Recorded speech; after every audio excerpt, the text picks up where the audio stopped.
Hello, and welcome to another episode of It's News to Me. I'm your host, Anna Cahill. And I'm your co-host, Abby Lockwood. And today, BATV has a scoop on your top world, national, and local news, including information regarding suspects involved in the attack on Charlie Hebdo and developments in the FBI's investigation of the hack on Sony Pictures. In world news, the police have arrested 7 individuals in an effort to catch 2 suspects behind the attack in Paris at Charlie Hebdo, a satirical magazine. 12 people were killed in the attack when Charlie Hebdo was targeted. The gunmen were reported to have been shouting Islamistic slogans. Warrants for the arrest were issued for Sharif and Saeed Kouachi. A third suspect has already surrendered. 8 journalists, as well as 2 policemen, died in the attack. President Francis Hollande stated France's tradition of free speech had been attacked and called on all French people to stand together. The attack occurred when the Charlie Hebdo was holding its weekly editorial meeting. In addition to the 8 who died, 11 people were wounded. Islamic State militants attacked Iraqi security forces in Samarra. In the attack, 2 people were injured and killed, and 28 others were injured.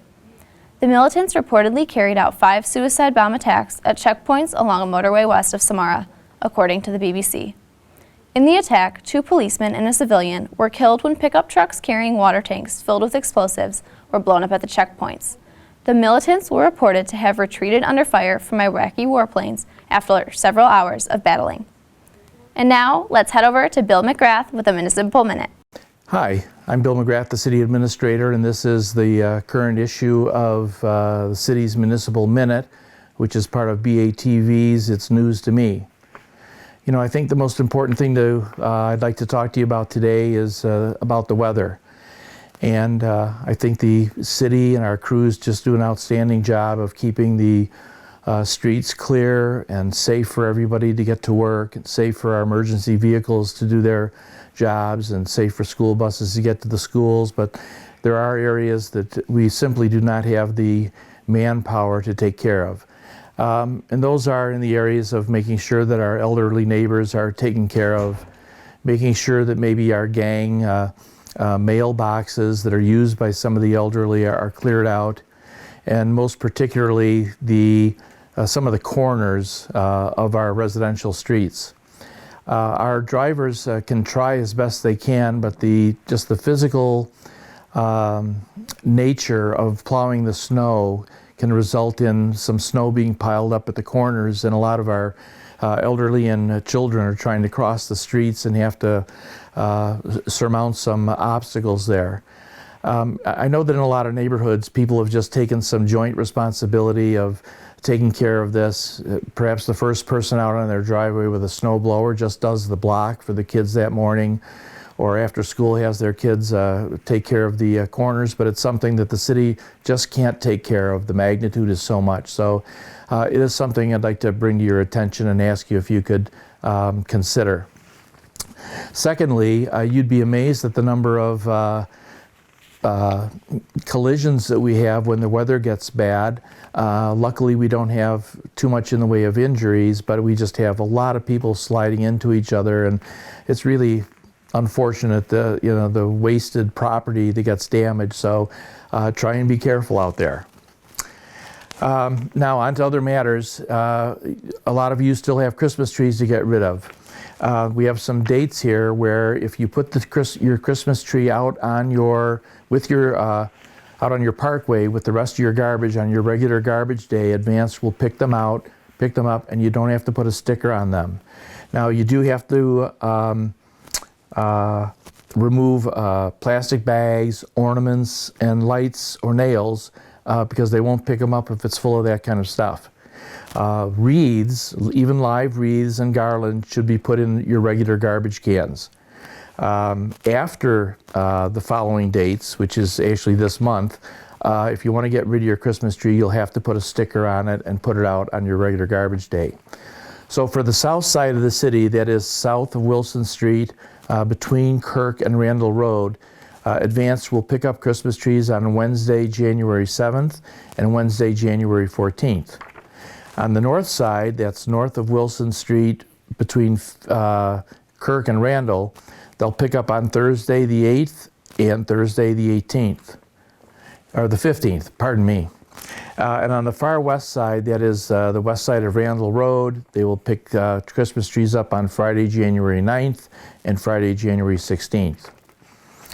Over the last several months, as part of a grant that we were lucky to be able to receive, along with Geneva, St. Charles, and North Aurora, and Kane County, we've been involved in a forward-looking planning exercise to establish some housing policy in the communities.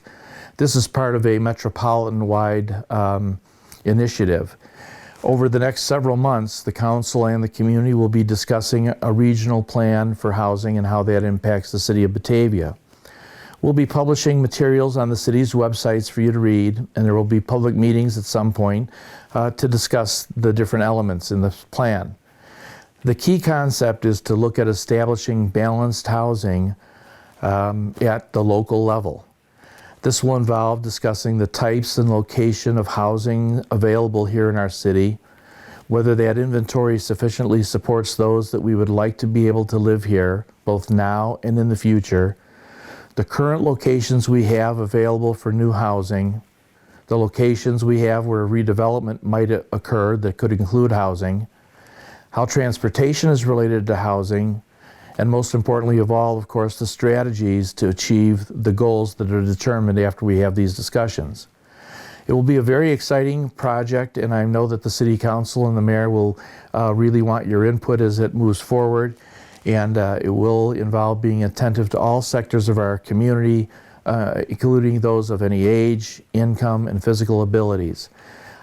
Because we're near the end of our the development boundaries, this is a especially appropriate time to do this, and we will be making you aware of all sorts of opportunities to give your input into this important project. So that's all I have for this week, and we'll see you next time for the Municipal Minute. In other world news, a failed attempt at retrieving the tail of the missing AirAsia plane took place after strong currents and poor visibility prevented divers from recovering the part of the plane, which was carrying 162 people when it crashed into the Java Sea. Officials believe the tail is upside down and partially buried, making the retrieval of the part difficult. The tail holds flight data records crucial to discovering the cause of the crash, which occurred on December 28th. So far, a total of recovered bodies is totaled at 41. Search and rescue officials believe many more could still be in the passenger compartment of the plane, which has not yet been found. In U.S. news, the United States will close 15 military bases across Europe. According to Defense Secretary Chuck Hagel, according to the Pentagon, closing of these bases will result in saving around $500 million per year. The decision was made as the U.S. is seeking to shift its focus on Asia. Currently, there are over 60,000 troops stationed in Europe. This number will remain the same. Most closures will be directed towards bases that were remnants of the Cold War. Chuck Hagel said he understood that the closing of these bases would result in job losses and to thank those who supported the U.S. Air Force. And now let's head over to the board brief with Brad Newkirk. Hi, I'm Brad Newkirk, Chief Academic Officer for Batavia Public Schools, and I wanted to take a few minutes to talk to you about the 2015-2016 school calendar, which was recently approved by the Board of Education at its December meeting. I know the new year has started and some families are starting to plan for their next school year, and wanted to let you know that the current version of the 2015-2016 school calendar is available on the BPS 101 website. The 2015-2016 calendar has a couple of different features that we wanted to share and highlight for families. One of those features is that there will be a staggered start between high school students and those in elementary and middle school. In order for high school students to complete their first semester before the winter break, they will be starting 2 days prior to the start of our elementary and middle school students. We realize this is slightly different from our previous calendar and wanted to make sure that families had time to prepare for this change. All of the days during the regular school year will be in common, but the 2 days in the beginning and 2 days at the end of the school calendar will be different for our elementary and middle and our high school students. Another feature that you will see in the 2015-2016 school calendar are increases in the number of half days, where students will be attending for half a day and the rest will be used for school improvement planning purposes. With the implementation of new state standards in all 4 core content areas and the need for school improvement and adaptation to evolving standards, we've added additional half days so that teachers are in their classrooms more during the school year and not being pulled for professional development or for the development of content standards. So you will see an additional 4 half days throughout the course of the calendar to provide time for teachers, which will have a direct positive benefit on our students. So those are a couple of the different features that you'll see in the 2015-2016 school calendar. Again, please take a look and stay tuned for more information about those changes. A man in Florida has been charged with murder after he was reported by police to have thrown his 5-year-old daughter off a bridge in St. Petersburg. The event was witnessed by a police officer after he followed John Junchuk Jr. for speeding. The girl was pronounced dead an hour after being admitted to the hospital after having been plunged into 60 feet of water. Junchuk threw the girl over the railing and into the strong currents of Tampa Bay after the officer drew his gun in response to Junchuk moving towards the officer. The officer attempted to locate the girl immediately after she was thrown into the water, but he was unable to find her. She was later found 1.5 miles from the bridge. The United States is confident that North Korea was the perpetrator behind the cyber attack on Sony Pictures last year. The FBI has stated that the hackers got sloppy. James Comey, director of the Bureau, said the group of hackers posted material servers used only by the North Koreans. The attack on Sony Pictures was a direct result of the studio's slated release of The Interview, a movie starring James Franco and Seth Rogen, whose characters are contacted to assassinate North Korean leader Kim Jong-un. In response to the attack, the U.S. has placed sanctions on 3 North Korean organizations and 10 individuals. Experts are still not convinced whether North Korea is responsible for the attacks. And now, let's check it out with Michelle Martzell. Hello, I'm Michelle Martzell, the Promotional Services Manager here at the Batavia Public Library. January can be a cold and dreary month, so we're heating things up at the library with Polar Palooza, our winter library club for 2015. Parents and children, that's babies through grade 8, participate together by completing activities listed on the Polar Palooza activity log. Some activities are to be completed at home and some at the library. Activities include reading together, attending a library program, watching a movie, and more.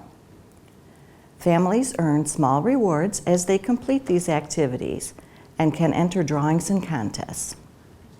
Teens and adults can participate in Polar Palooza by reading 3 books and returning a reading log to earn a small prize and a chance to earn additional prizes through a drawing at the conclusion of Polar Palooza. Polar Palooza begins Saturday, January 17th and runs through February 28th. You must be a Batavia Public Library cardholder or have children attending Batavia schools to participate in Polar Palooza. For more information, visit the library or its website, bataviapubliclibrary.org.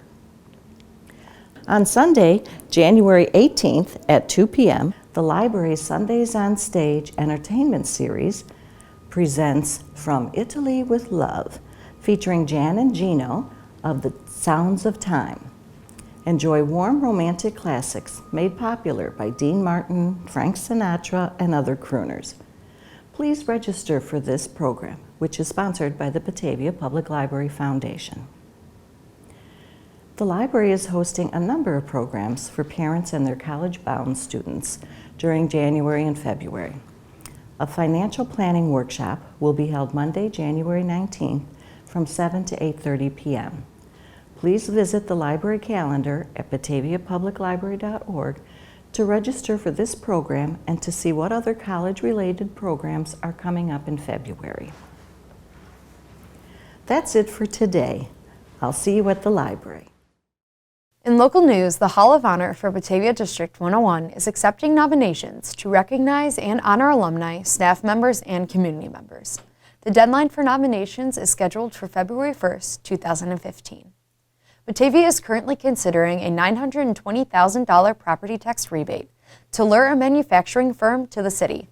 The rebate could possibly be given to AJR Filtration as an incentive for the firm to move its headquarters from St. Charles to Batavia.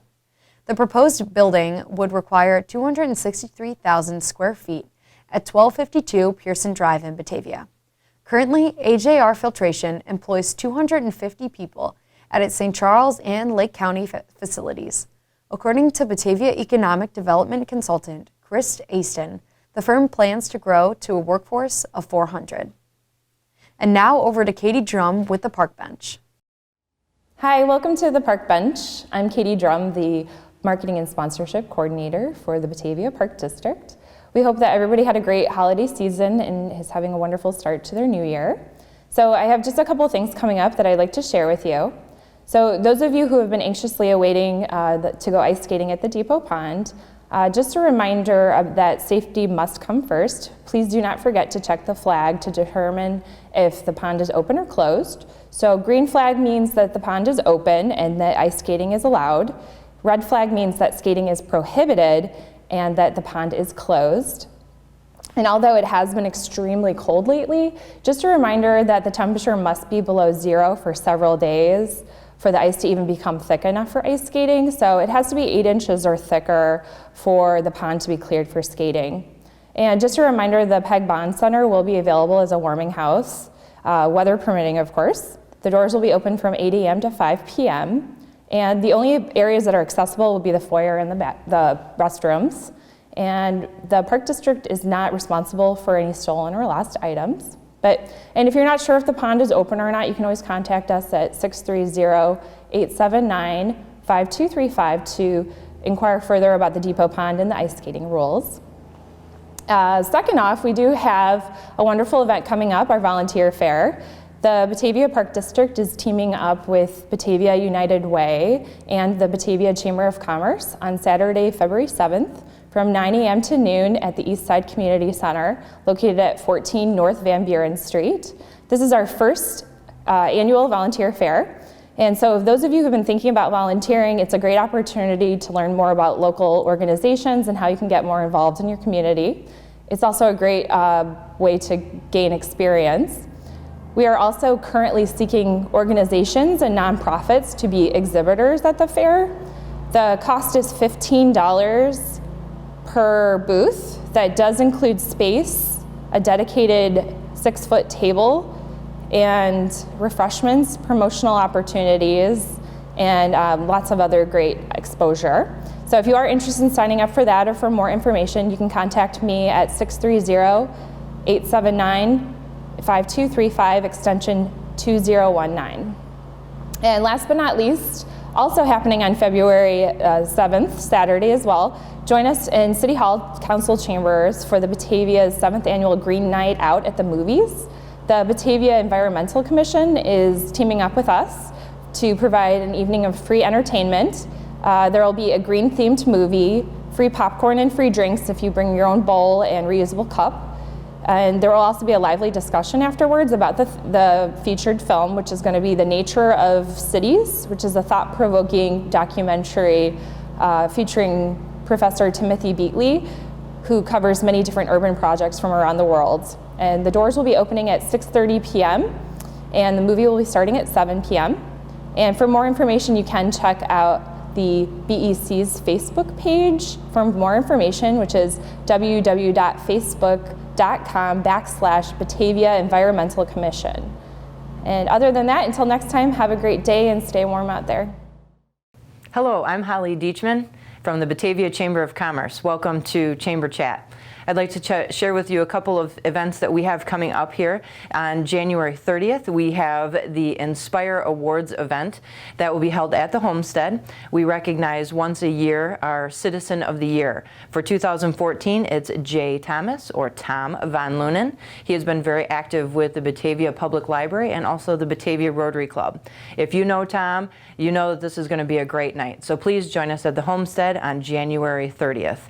Next, we have our educational seminar series, which will be topics that we will be spreading out throughout the entire year, once a month. The first one will be on February 12th and will be held at Penrose Brewing. We'll have some cocktails, appetizers, and then a great opportunity for some learning. So please join us there. Next, we have our job openings. We do have a job board at the Batavia Chamber website. If you are looking for a job locally, many of our members are posting some open positions here in 2015. So please check out our website. For more information on job postings or on the events coming up at the Chamber, please visit our website at bataviachamber.org. Thanks and have a great day. In other local news, the reduction in the number of households using landline phones has resulted in the reduction of local telecommunication taxes for municipalities.